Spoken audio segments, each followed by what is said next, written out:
Candi Borobudur Magelang. Borobudur adalah nama sebuah candi Buddha yang terletak di Kecamatan Borobudur Kabupaten Magelang yang letaknya sebelah selatan kurang lebih 15 km sebelah selatan kota Magelang. Dataran Kedu yang berbukit hampir seluruhnya dikelilingi pegunungan. Pegunungan yang mengelilingi Candi Borobudur di antaranya di sebelah timur terdapat Gunung Merbabu dan Gunung Merapi Barat, Laut Gunung Sumbing dan Gunung Sindoro. Dalam etnis Tionghoa, candi ini disebut juga Poluo Futu, Hanyu Pinyin, Poluo Futu, dalam bahasa Mandarin. Banyak buku sejarah yang menuliskan tentang Candi Borobudur, akan tetapi kapan Candi Borobudur itu didirikan tidaklah dapat diketahui secara pasti, namun suatu perkiraan dapat diperoleh dengan tulisan singkat yang dipahatkan di atas figura relief kaki asli Candi Borobudur, Karwa Wibangga, menunjukkan huruf sejenis dengan yang didapatkan dari prasasti di akhir abad ke-8 sampai awal abad ke-9. Dari bukti tersebut dapat ditarik kesimpulan bahwa Candi Borobudur didirikan sekitar tahun 800 Masehi. Kesimpulan tersebut di atas itu ternyata sesuai benar dengan kerangka sejarah Indonesia pada umumnya dan juga sejarah yang berada di daerah Jawa Tengah pada khususnya periode antara abad ke-8 dan pertengahan abad ke-9 dikenal dengan abad emas Wangsa Shailendra. Kejayaan ini ditandai dibangunnya sejumlah besar candi yang di lereng gunung, kebanyakan berdiri khas bangunan Hindu, sedangkan yang bertebaran di dataran adalah khas bangunan Buddha, tapi ada juga sebagian khas Hindu. Dengan demikian dapat ditarik kesimpulan bahwa Candi Borobudur dibangun oleh Wangsa Shailendra yang terkenal dalam sejarah karena usaha untuk menjunjung tinggi dan mengagungkan agama Buddha Mahayana. Tahap pembangunan Borobudur. Tahap pertama masa pembangunan Borobudur tidak diketahui pasti, diperkirakan antara 750 dan 850 Masehi. Pada awalnya dibangun tata susun bertingkat. Sepertinya dirancang sebagai piramida berundak, tetapi kemudian diubah. Sebagai bukti ada tata susun yang dibongkar. Tahap kedua, pondasi Borobudur diperlebar, ditambah dengan 2 undak persegi dan 1 undak lingkaran yang langsung diberikan stupa induk besar. Tahap ketiga, undak atas lingkaran dengan stupa induk besar dibongkar dan dihilangkan dan diganti 3 undak lingkaran. Stupa-stupa dibangun pada puncak undak-undak ini dengan 1 stupa besar di tengahnya. Tahap keempat, ada perubahan kecil seperti pembuatan relief perubahan tangga dan lengkung atas pintu. Penemuan kembali Borobudur yang menjadi keajaiban dunia menjulang tinggi antara dataran rendah di sekelilingnya. Tidak akan pernah masuk akal mereka melihat karya seni terbesar yang merupakan hasil karya sangat mengagumkan, dan tidak lebih masuk akal lagi bila dikatakan Candi Borobudur pernah mengalami kerusakan. Memang demikian keadaannya. Candi Borobudur terlupakan selama tenggang waktu yang cukup lama, bahkan sampai berabad-abad. Bangunan yang begitu megahnya dihadapkan pada proses kehancuran.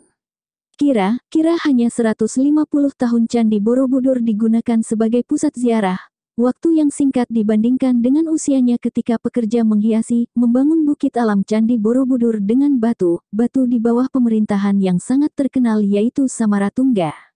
Sekitar tahun 800-an dengan berakhirnya Kerajaan Mataram tahun 930 Masehi, pusat kehidupan dan kebudayaan Jawa bergeser ke timur. Demikian karena terbengkalai tak terurus, maka lama-lama di sana-sini tumbuh macam-macam tumbuhan liar yang lama-kelamaan menjadi rimbun dan menutupi bangunannya. Pada kira-kira abad ke-10 Candi Borobudur terbengkalai dan terlupakan. Baru pada tahun 1814 Masehi berkat usaha Sir Thomas Stamford Raffles Candi Borobudur muncul dari kegelapan masa silam. Raffles adalah Letnan Gubernur Jenderal Inggris ketika Indonesia dijajah Inggris pada tahun 1811 Masehi minus 1816 Masehi. Pada tahun 1835 Masehi seluruh candi dibebaskan dari apa yang menjadi penghalang pemandangan oleh Presiden kedua yang bernama Hartman. Karena begitu tertariknya terhadap Candi Borobudur sehingga ia mengusahakan pembersihan lebih lanjut, puing-puing yang masih menutupi candi disingkirkan dan tanah yang menutupi lorong dari bangunan candi disingkirkan semua sehingga candi lebih baik dibandingkan sebelumnya. Foto pertama Candi Borobudur dari tahun 1873, bendera Belanda nampak pada stupa utama Candi. Penyelamatan 1 semenjak Candi Borobudur ditemukan dimulailah usaha perbaikan dan pemugaran kembali bangunan Candi Borobudur. Mula-mula hanya dilakukan secara kecil-kecilan serta pembuatan gambar-gambar dan foto-foto reliefnya. Pemugaran Candi Borobudur yang pertama kali diadakan pada tahun 1907 Masehi 1911 Masehi di bawah pimpinan Tuan Van Erf dengan maksudnya adalah untuk menghindari kerusakan yang lebih besar lagi dari bangunan Candi Borobudur teras tertinggi setelah restorasi Van Erf walaupun banyak bagian tembok atau dinding-dinding terutama tingkat 3 dari bawah sebelah barat laut, utara dan timur laut yang masih tampak miring dan sangat mengkhawatirkan bagi para pengunjung maupun bangunannya sendiri, namun pekerjaan Van Erp tersebut untuk sementara Candi Borobudur dapat diselamatkan dari kerusakan yang lebih besar. Mengenai gapura hanya beberapa saja yang telah dikerjakan masa itu telah mengembalikan kejayaan masa silam. Namun juga perlu disadari bahwa tahun yang dilalui Borobudur selamat tersembunyi di semak secara tidak langsung telah menutupi dan melindungi dari cuaca buruk yang mungkin dapat merusak bangunan Candi Borobudur. Van Erp berpendapat miring dan meleseknya dinding dari bangunan itu tidak sangat membahayakan bangunan itu, pendapat itu sampai 50 tahun kemudian. Memang tidak salah akan tetapi sejak tahun 1960 pendapat Tuan Van Erf itu mulai diragukan dan dikhawatirkan akan ada kerusakan yang lebih parah. Pemugaran Candi Borobudur. Pemugaran Candi Borobudur dimulai tanggal 10 Agustus tahun 1973 prasasti dimulainya pekerjaan pemugaran Candi Borobudur terletak di sebelah barat laut menghadap ke timur. Karyawan pemugaran tidak kurang dari 600 orang, diantaranya ada tenaga muda lulusan SMA dan SIM bangunan yang memang diberikan pendidikan khususnya mengenai teori dan praktek dalam bidang cemika arkeologi (CA) dan teknologi arkeologi (TA). Teknologi arkeologi bertugas membongkar dan memasang batu Candi Borobudur, sedangkan cemika arkeologi bertugas membersihkan serta memperbaiki batu yang sudah retak dan pecah. Pekerjaan di atas bersifat arkeologi semua ditangani oleh Badan Pemugaran Candi Borobudur, sedangkan pekerjaan yang bersifat teknis seperti penyediaan transportasi, pengadaan bahan bangunan ditangani oleh kontraktor PT Nidya Karya dan DCONTRUCTIONN Development Corporation of the FILIPINE. Bagian Candi Borobudur yang dipugar ialah bagian rupadatu, yaitu tempat tingkat dari bawah yang berbentuk bujur sangkar, sedangkan kaki Candi Borobudur serta teras 1, 2, 3 dan stupa induk ikut dipugar. Pemugaran selesai pada tanggal 23 Februari tahun 1983 Masehi di bawah pimpinan Dr. Sukmono dengan ditandai sebuah batu prasasti seberat plus 20 ton. Prasasti peresmian selesainya pemugaran berada di halaman barat dengan batu yang sangat besar dibuatkan dengan dua bagian, satu menghadap ke utara, satu lagi menghadap ke timur. Penulisan dalam prasasti tersebut ditandatangani langsung oleh tenaga yang ahli dan terampil dari Yogyakarta yang bekerja pada proyek pemugaran Candi Borobudur. Ikhtisar waktu proses pemugaran Candi Borobudur 1814. Sir Thomas Stamford Raffles, Gubernur Jenderal Britania Raya di Jawa, mendengar adanya penemuan benda purbakala di desa Borobudur. Raffles memerintahkan H.C. Cornelius untuk menyelidiki lokasi penemuan, berupa bukit yang dipenuhi semak belukar. 1873 monografi pertama tentang candi diterbitkan. 1900 pemerintahan Hindia Belanda menetapkan sebuah panitia pemugaran dan perawatan Candi Borobudur. 1907 Theodor Van Erp memimpin pemugaran hingga tahun 1911. 1926 Borobudur dipugar kembali, tapi terhenti pada tahun 1940 akibat krisis Malaysia dan Perang Dunia II. 1956 pemerintah Indonesia meminta bantuan UNESCO. Prof. Dr. C. Koremans datang ke Indonesia dari Belgia untuk meneliti sebab-sebab kerusakan Borobudur. 1963 pemerintah Indonesia mengeluarkan surat keputusan untuk memugar Borobudur, tapi berantakan setelah terjadi peristiwa G30S. 1968 pada konferensi 15 di Perancis, UNESCO setuju untuk memberi bantuan untuk menyelamatkan Borobudur. 1971 pemerintah Indonesia membentuk Badan Pemugaran Borobudur yang diketuai Prof. Ir. Roseno. 1972 International Consultative Committee dibentuk dengan melibatkan berbagai negara dan Roseno sebagai ketuanya. Komite yang disponsori UNESCO menyediakan $5 juta Amerika Serikat dari biaya pemugaran $7.750 juta Amerika Serikat. Sisanya ditanggung Indonesia. Tanggal 10 Agustus tahun 1973 Presiden Soeharto meresmikan dimulainya pemugaran Borobudur. Pemugaran selesai pada tahun 1984 tanggal 21 Januari tahun 1985 terjadi serangan bom yang merusakkan beberapa stupa pada Candi Borobudur yang kemudian segera diperbaiki kembali. Serangan dilakukan oleh kelompok Islam ekstremis yang dipimpin oleh Hussein Ali Al-Habsyi. 1991 Borobudur ditetapkan sebagai warisan dunia UNESCO. Batu peringatan pemugaran Candi Borobudur dengan bantuan UNESCO. Asal-usul nama Borobudur. Banyak teori yang berusaha menjelaskan nama candi ini. Salah satunya menyatakan bahwa nama ini kemungkinan berasal dari kata Sambara Budara, yaitu artinya gunung, budara, di mana di lereng-lerengnya terletak teras-teras. Selain itu terdapat beberapa etimologi rakyat lainnya. Misalkan kata Borobudur berasal dari ucapan para Buddha, yang karena pergeseran bunyi menjadi Borobudur. Penjelasan lain ialah bahwa nama ini berasal dari dua kata, bara, dan beduhur. Kata bara konon berasal dari kata vihara, sementara ada pula penjelasan lain di mana bara berasal dari bahasa Sanskerta yang artinya kompleks candi atau biara dan beduhur artinya ialah tinggi, atau mengingatkan dalam bahasa Bali yang berarti di atas. Jadi maksudnya ialah sebuah biara atau asrama yang berada di tanah tinggi. Sejarawan J.G. de Kasparis dalam disertasinya untuk mendapatkan gelar doktor pada 1950 berpendapat bahwa Borobudur adalah tempat pemujaan.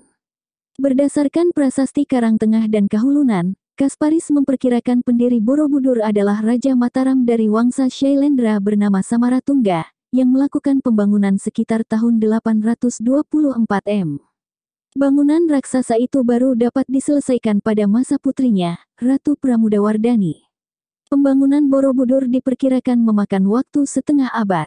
Dalam prasasti Karangtengah pula disebutkan mengenai penganugerahan tanah Sima, tanah bebas pajak oleh Kri Kahulunan Pramudawardhani untuk memelihara Kamulan yang disebut Bumi Sambara.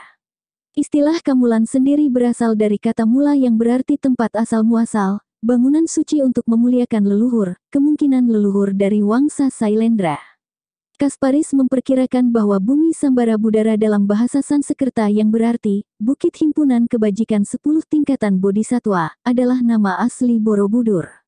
Uraian bangunan Candi Borobudur. Candi Borobudur dibangun menggunakan batu adesit sebanyak 55.000 m3. Bangunan Candi Borobudur berbentuk limas yang berundak, dengan tangga naik pada keempat sisinya utara, selatan, timur dan barat. Pada Candi Borobudur tidak ada ruangan di mana orang tak bisa masuk melainkan bisa naik ke atas saja. Lebar bangunan Candi Borobudur 123 Masehi. Panjang bangunan Candi Borobudur 123 Masehi pada sudut yang membelok 113 Masehi dan tinggi bangunan Candi Borobudur 30.5 Masehi pada kaki yang asli ditutup oleh batu adesit sebanyak 12.750 m3 sebagai selasar undaknya. Candi Borobudur memiliki struktur dasar punden berundak, dengan 6 pelataran berbentuk bujur sangkar, 3 pelataran berbentuk bundar melingkar dan sebuah stupa utama sebagai puncaknya. Selain itu tersebar di semua pelatarannya beberapa stupa.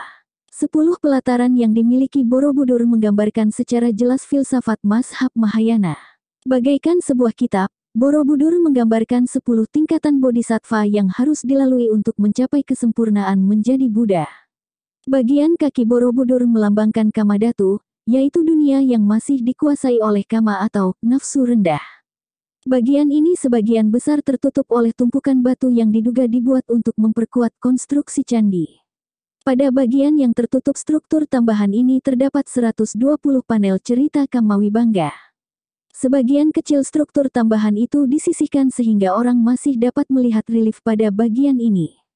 4 lantai dengan dinding berelief di atasnya oleh para ahli dinamakan Rupadatu. Lantainya berbentuk persegi. Rupadatu adalah dunia yang sudah dapat membebaskan diri dari nafsu, tetapi masih terikat oleh rupa dan bentuk. Tingkatan ini melambangkan alam antara yakni, antara alam bawah dan alam atas. Pada bagian Rupadatu ini patung-patung Buddha terdapat pada ceruk-ceruk dinding di atas balustret atau selasar. Mulai lantai kelima hingga ketujuh dindingnya tidak berelief. Tingkatan ini dinamakan Arupadatu, yang berarti tidak berupa atau tidak berwujud. Denah lantai berbentuk lingkaran. Tingkatan ini melambangkan alam atas, di mana manusia sudah bebas dari segala keinginan dan ikatan bentuk dan rupa, namun belum mencapai nirwana. Patung-patung Buddha ditempatkan di dalam stupa yang ditutup berlubang-lubang seperti dalam kurungan. Dari luar patung-patung itu masih tampak samar-samar. Tingkatan tertinggi yang menggambarkan ketiadaan wujud dilambangkan berupa stupa yang terbesar dan tertinggi. Stupa digambarkan polos tanpa lubang-lubang. Di dalam stupa terbesar ini pernah ditemukan patung Buddha yang tidak sempurna atau disebut juga unfinished Buddha, yang disalah-sangkakan sebagai patung Adi Buddha, padahal melalui penelitian lebih lanjut tidak pernah ada patung pada stupa utama. Patung yang tidak selesai itu merupakan kesalahan pemahatnya pada zaman dahulu. Menurut kepercayaan, patung yang salah dalam proses pembuatannya memang tidak boleh dirusak. Penggalian arkeologi yang dilakukan di halaman candi ini menemukan banyak patung seperti ini. Di masa lalu, beberapa patung Buddha bersama dengan 30 batu dengan relief, 2 patung singa, beberapa batu berbentuk kala, tangga dan gerbang dikirimkan kepada Raja Thailand, Chulalongkorn yang mengunjungi Hindia Belanda kini Indonesia pada tahun 1896 sebagai hadiah dari pemerintah Hindia Belanda ketika itu. Borobudur tidak memiliki ruang-ruang pemujaan seperti candi-candi lain. Yang ada ialah lorong-lorong panjang yang merupakan jalan sempit. Lorong-lorong dibatasi dinding mengelilingi candi tingkat demi tingkat. Di lorong-lorong inilah umat Buddha diperkirakan melakukan upacara berjalan kaki mengelilingi candi ke arah kanan. Bentuk bangunan tanpa ruangan dan struktur bertingkat-tingkat ini diduga merupakan perkembangan dari bentuk punden berundak, yang merupakan bentuk arsitektur asli dari masa prasejarah Indonesia. Struktur Borobudur bila dilihat dari atas membentuk struktur mandala. Struktur Borobudur tidak memakai semen sama sekali, melainkan sistem interlock yaitu seperti balok-balok Lego yang bisa menempel tanpa lem. Patung di dalam bangunan Buddha terdapat patung Buddha berjumlah 504 buah diantaranya sebagai berikut, patung Buddha yang terdapat pada relung 432 buah sedangkan pada teras 1, 2, 3 berjumlah 72 buah jumlah 504 buah agar lebih jelas susunan patung Buddha pada Buddha sebagai berikut 1. Langkah 1 terdapat 104 patung Buddha 2. Langkah 2 terdapat 104 patung Buddha 3.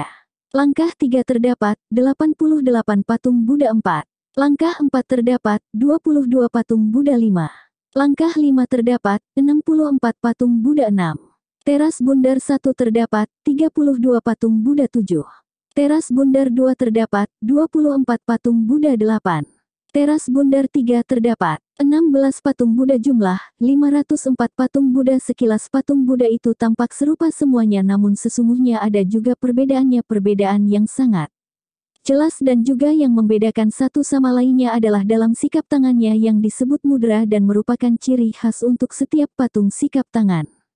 Patung Buddha di Candi Borobudur ada 6 macam hanya saja karena macam mudra yang dimiliki menghadap semua arah timur, selatan, barat, dan utara. Pada bagian Rupadatu langkah 5 maupun pada bagian Arupadatu pada umumnya menggambarkan maksud yang sama maka jumlah mudra yang pokok ada 5. Kelima mudra itu adalah Bumispara, Mudra Wara, Mudra Dayana, Mudra Abaya, Mudra Dharma Cakra, Mudra patung singa. Pada Candi Borobudur selain patung Buddha juga terdapat patung singa. Jumlah patung singa seharusnya tidak kurang dari 32 buah akan tetapi bila dihitung sekarang jumlahnya berkurang karena berbagai sebab. Satu-satunya patung singa besar berada pada halaman sisi barat yang juga menghadap ke barat seolah-olah sedang menjaga bangunan Candi Borobudur yang megah dan anggun.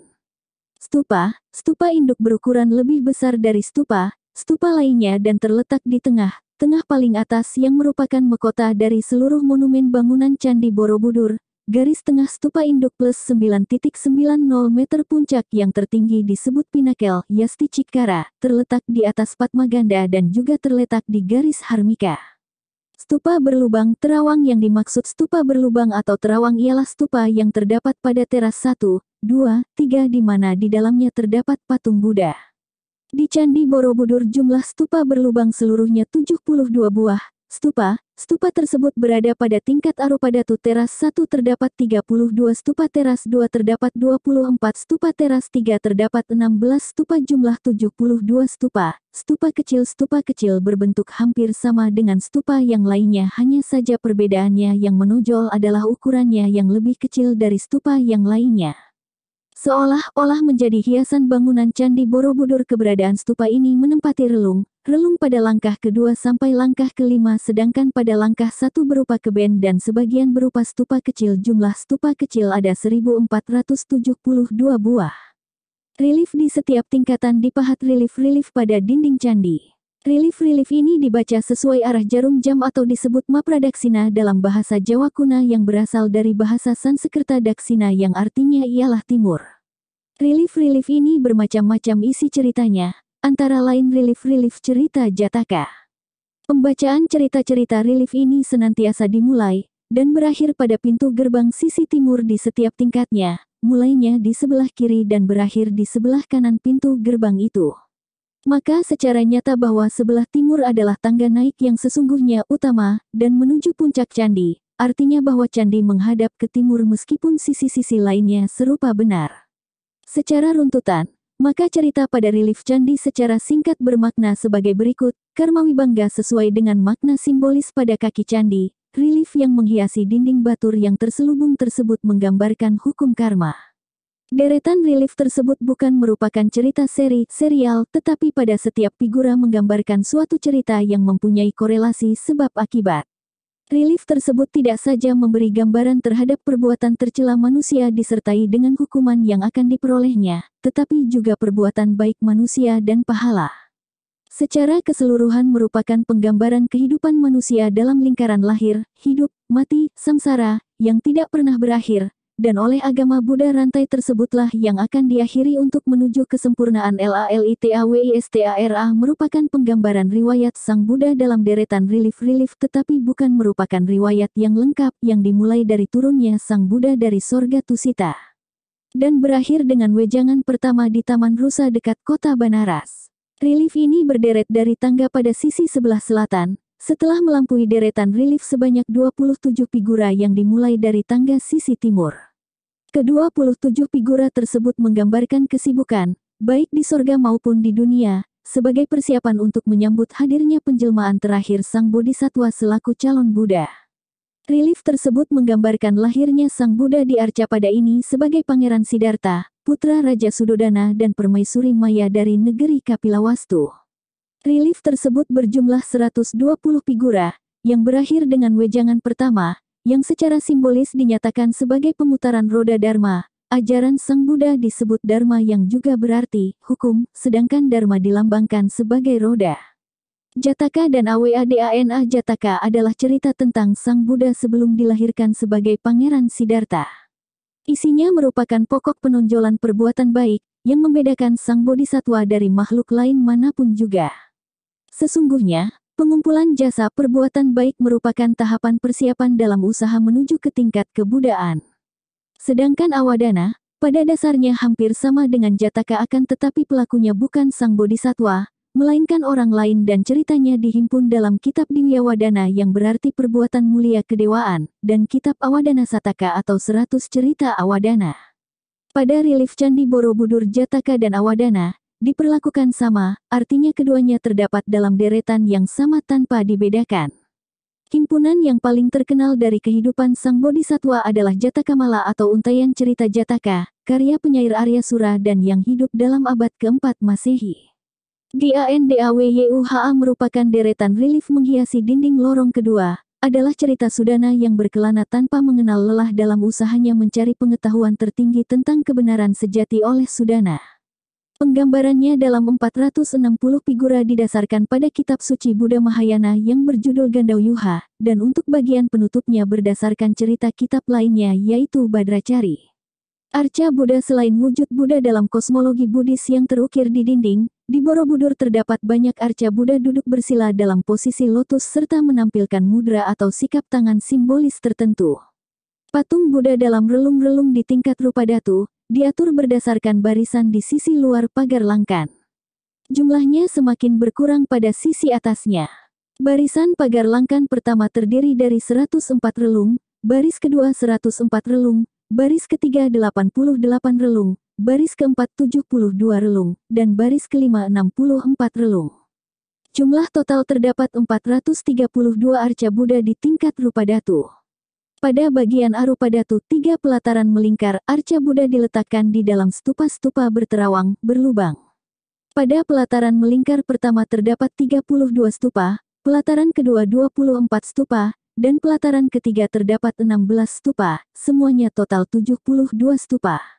Dari jumlah asli sebanyak 504 arca Buddha, lebih dari 300 telah rusak kebanyakan tanpa kepala, dan 43 hilang. Sejak penemuan monumen ini, kepala Buddha sering dicuri sebagai barang koleksi, kebanyakan oleh museum luar negeri. Secara sepintas semua arca Buddha ini terlihat serupa, akan tetapi terdapat perbedaan halus di antaranya, yaitu pada mudra atau posisi sikap tangan. Terdapat 5 golongan mudra, utara, timur, selatan, barat, dan tengah, kesemuanya berdasarkan 5 arah utama kompas menurut ajaran Mahayana. Keempat pagar Langkan memiliki 4 mudra, utara, timur, selatan, dan barat, di mana masing-masing arca Buddha yang menghadap arah tersebut menampilkan mudra yang khas. Arca Buddha pada pagar Langkan kelima dan arca Buddha di dalam 72 stupa berterawang di pelataran atas menampilkan mudra, tengah atau pusat. Masing-masing mudra melambangkan 5 Dhyani Buddha, masing-masing dengan makna simbolisnya tersendiri.